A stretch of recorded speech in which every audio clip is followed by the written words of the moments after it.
Alright, here's the video for number 8. So in this you had to choose which measure of center best represents the data, and then we had to find it. So here we have dollars spent shopping.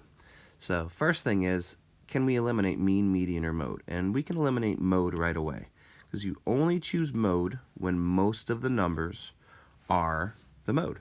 And the mode of this would be 38, because there's 3 38s there. That's definitely not most of the numbers. So let's eliminate mode. Now the difference is going to be if it's going to be median or mean. So remember, you choose mean if there are no extreme values. You choose median if there are extreme values. That's the main difference.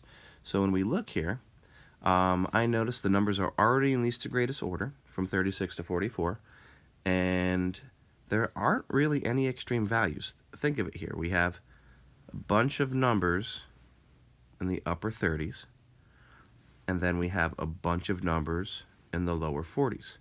So all 13 of those numbers are from 36 to 44. They're only 8 numbers apart if you do 44 minus 36. They're very close together. So because there are no extreme values, we will not do median. That means we have to find the mean. So for this, you have to add up all those numbers and divide. So let me write this down first. First, we're going to choose the mean. And if you add up all those numbers, they add up to 520.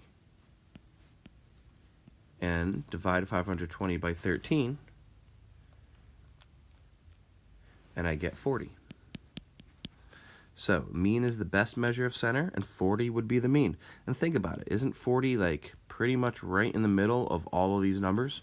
So it would perfectly represent those numbers. Alright, that's it for this video. Thanks for watching.